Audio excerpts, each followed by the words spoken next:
Hey guys, this is going to be a vlog of me seeing if the shiny rate, or I should say the shiny counter, is fixed. Because right now, I'm going for a shiny female Salandit. And I've been getting free shiny Salandits pretty constantly over the past couple of half hour, I would say, roughly. So I'm gonna see if I can get this shiny white one again in a timely manner, and then reset, assuming it's not female, because I want to see if this if there may be some changes, or maybe it's just I've been getting very lucky with resets. Who knows right now? But this is going to be a tiny experiment, because if this actually is the case, it may be good for investigation, or for deeper into the game's code of what determines a shine or not, because that could lead to good things, I would presume. Okay, let's look at the batch of egg that I have. Okay, my prediction right now, this first one is not going to be shiny. If it is, it's going to be false. Okay, as I was saying, let's see if we can get shiny Salandit constantly. I think a good projection of this is about 10. 10 would be ideal to see if it is, you get it at a constant rate right now, because that would be amazing if this is true. It would be more amazing if it actually changes, you know, like even though it hatches at the same time, if it's not fully constant, maybe the number you hatch would be the same, hopefully, because that would be cool. If it's not, well, I've been extremely lucky, okay, I shouldn't be condescending, because many of the viewers that may watch this may have never gotten a shine before, because that is also a strong possibility. What number of eggs do I have, by the way? Okay, this one will be shiny. That fourth one will be shiny. Now, let's go into here to see what happens.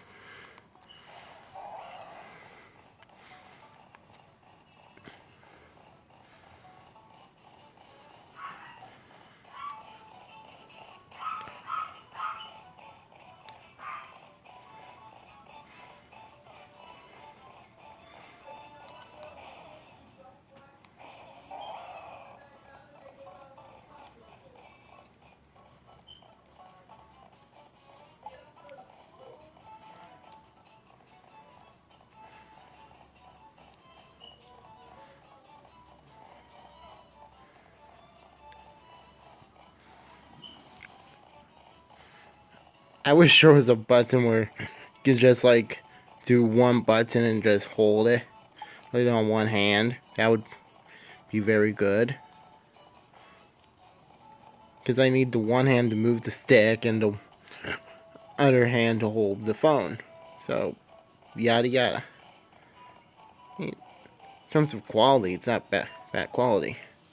Okay, first egg. This is going to be black. This is going to be a black Salandit. This is not going to be the shiny one. This is going to be black. And the next two should follow suit as being black.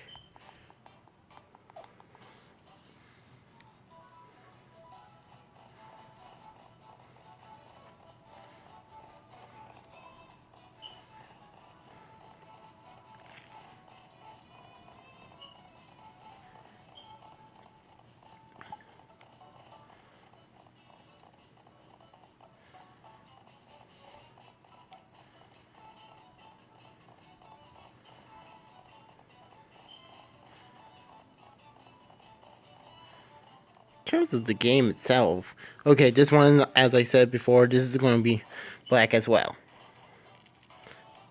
I like the new egg hatching animation. It's pretty cool. It's good. I like how the checkerboard pattern goes off screen, like it gives this sort of sphere, like it's on a planet sort of illusion. It's pretty cool.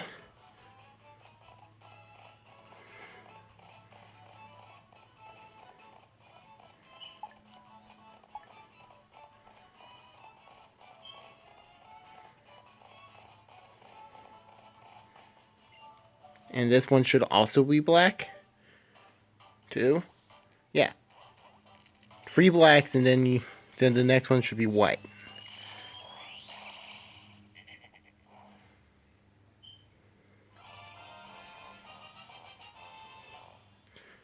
Why? I just wonder why they felt like slanted should be. No, I should say Salazzle to be more correct. Why they felt Salazzle should be a female exclusive mon. I mean, I guess it has a feminine design, but then again, we have like Gardevoir, Primarina, who have feminine designs, and they can be male. And why not slanted? Yeah, the fourth one is shiny.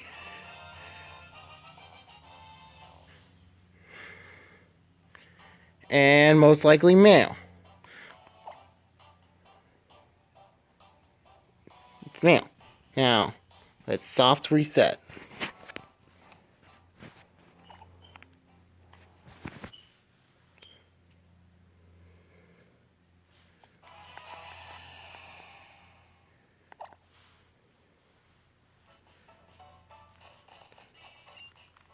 Now we're going to try doing that process again. To see if it's going to be constantly a shiny slanted. Right now, this is the batch I have. Because right now, I want to see, since I'm replacing 4 slots, really I should have 4 random eggs, but I'm not. I'm constantly getting the 1.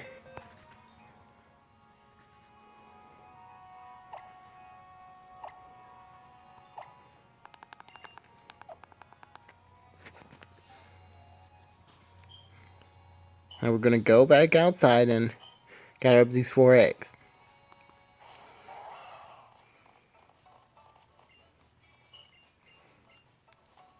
But I will probably make a part 2 to this.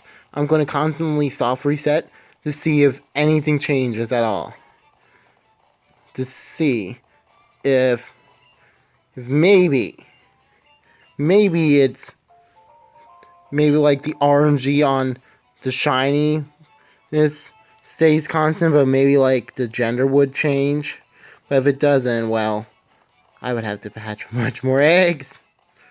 Or, go back to the volcano area to go and SOS chain the Salandit. I wonder do any of you people want the shiny Salandit if it is constant? Do you want it? Because I really, even if it's a shiny, I already have a male shiny Salandit. I mean, this one is better natured. I am getting free perfect IV, so maybe good for breeding purposes. Like, you have like, it's not consistently free IVs, but I think this one that I'm hatching, I should say, is free IV. So maybe one of you would like a free IV Salandit just to for breeding purposes, maybe to get the perfect, not even go for like a shiny one, but maybe like to get like a perfect IV Salazzle, or like almost perfect, because you really don't need that attack stat at all. Heck, you probably don't even need the defenses at all. You probably just want the special attack and the speed to be perfect IV'd, and the rest should follow suit. Hold on a minute, I should check to see if I have the 5 eggs. I do. Remember, it's going to be 3 blacks and 1 white.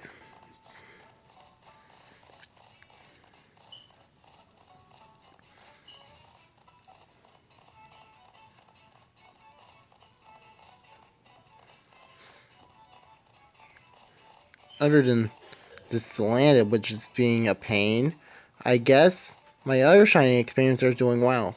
But granted, those were kind of relatively the easy ones, like Piggy Peck, Grubbin, the starters. Well, if you breed the starters anyway, they are pretty easy if you just breed for them. I tried soft resetting for the Rowlet, but it wasn't. I wasn't feeling the soft reset, so I was like, I'm just gonna play game, and then I am going to get the shiny when I finish the game, and or maybe during it. Because when I was thinking that, I didn't knew the nursery didn't raise up the level at all, which I personally like. I think that's kind of cool. Like just because the not to say that the daycare wasn't a bad system.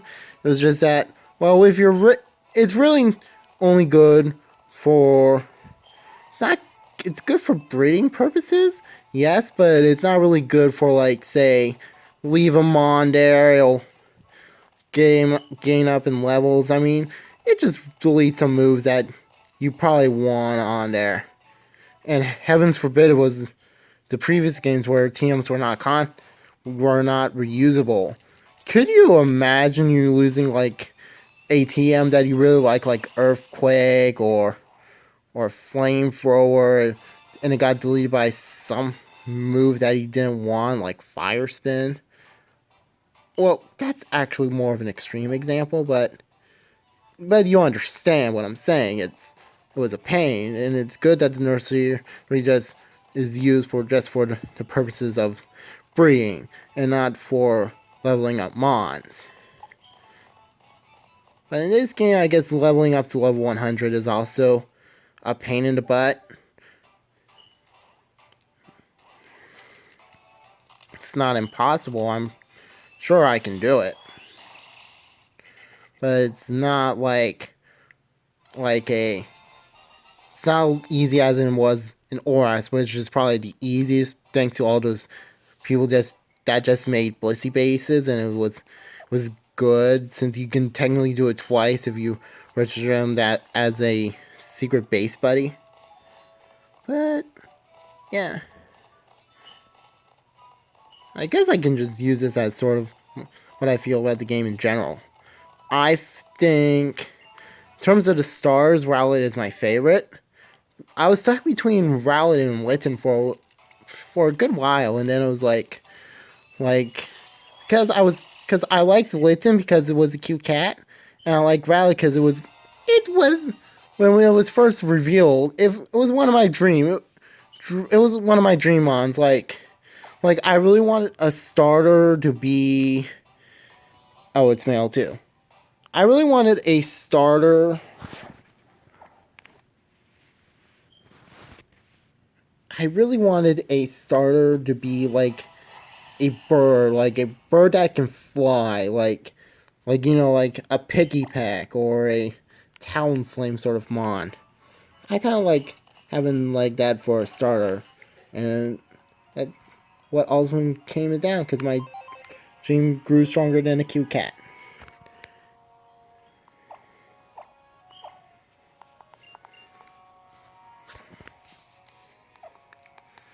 And well, I should explain why I don't like Poplio, because I've been avoiding talking about him. I didn't like Poplio because I really didn't like the clown design.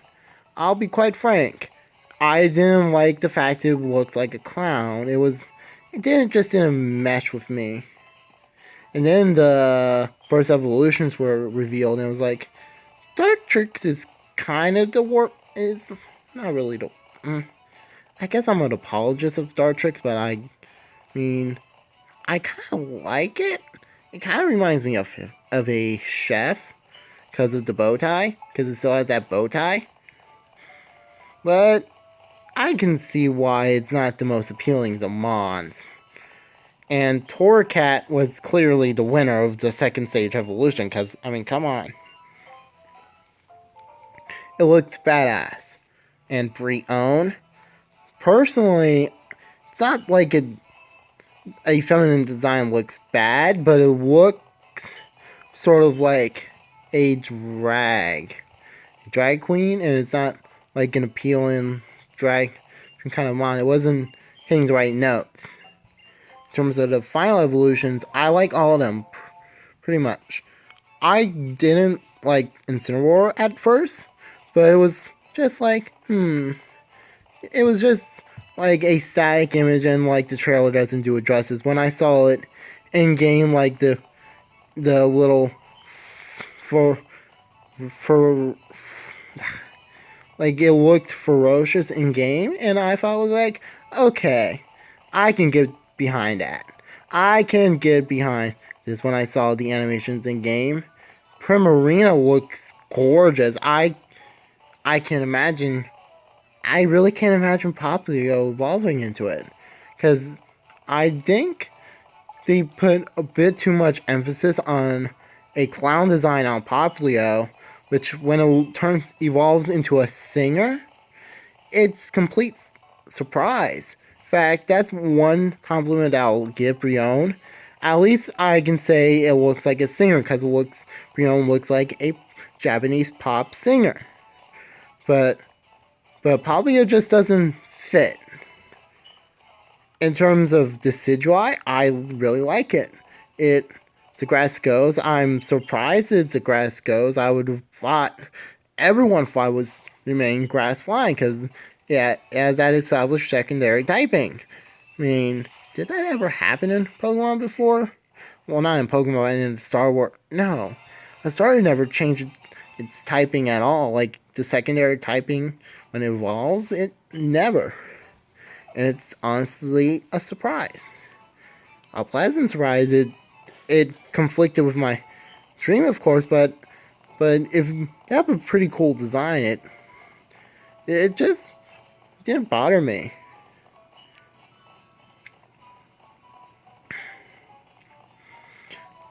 Other than that, the story I think was great. It's a pretty good story for a Pokemon game. It's very cinematic. I really think the story is pretty well done.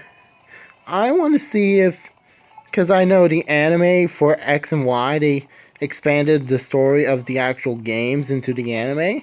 I wonder if in the Sun and Moon anime they're going to do the exact same thing, because I think while I like the story, there's some expansion I think you can have to the story, and it'll do better.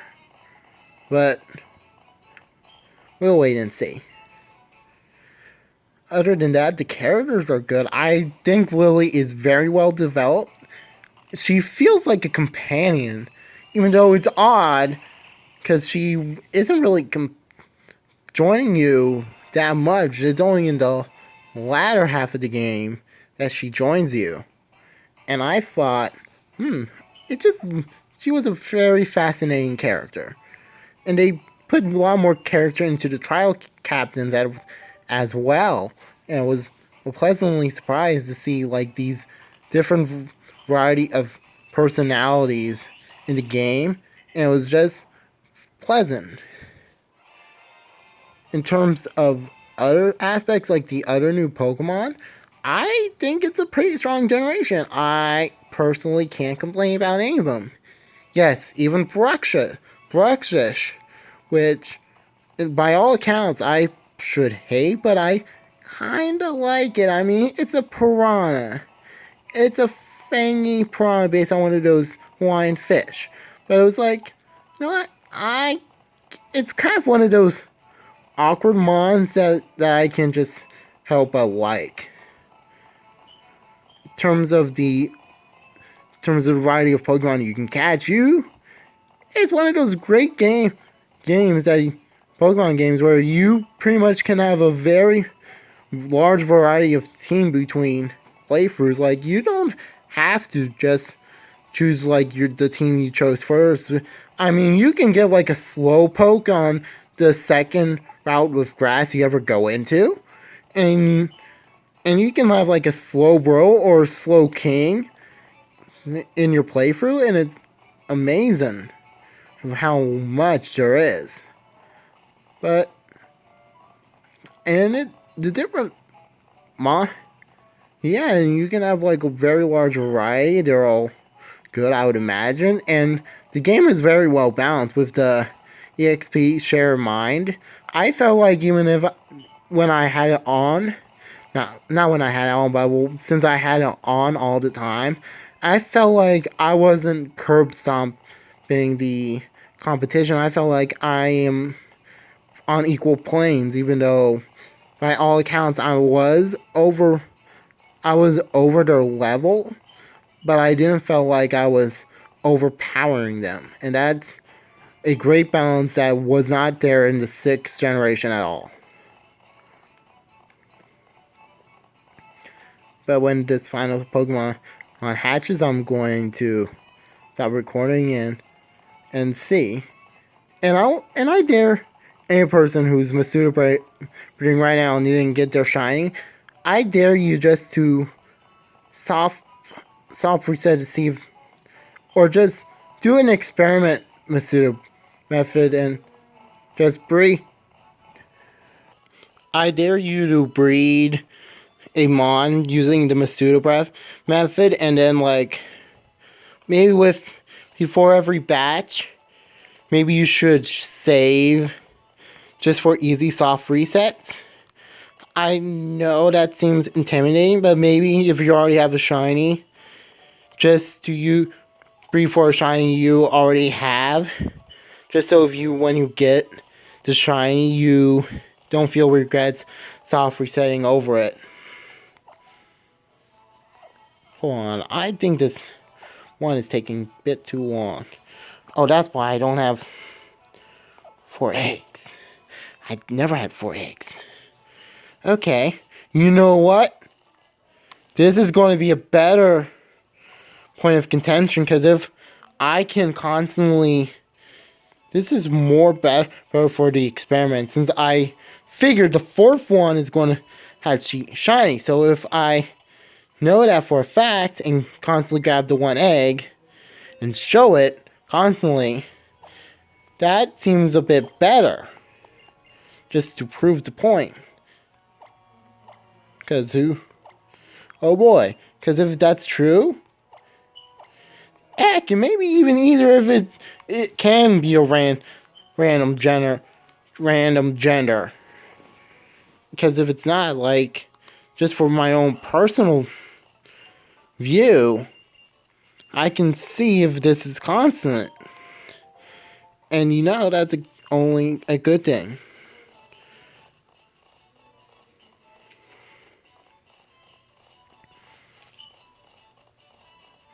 Because if I can constantly go into a point and just do that, it would be a good point just to show people, to see if, just to show people, because if this is what the shiny rate can be, it could be good for like predictors or just people in general, because could give more insight on what determines the shiny Pokemon in this game, because it could be vastly different from other games, because I don't know if this can be done in X, Y, or S, or heck even 5th or 4th gen. I mean, you cannot really do it with those games anymore unless you already have like a foreign mon in those games. I mean, well, in Platinum, you can actually get a German Magikarp, so I guess you can do it more easily in Platinum than you can in, say, Black, White, Black 2, White 2. Because since that's the 5th generation, unless you hack like a foreign mon in there. What? I want people to do that as well, just to see if it acts the same way in other generations, because this may be a good good point to say, just to see if this can be true.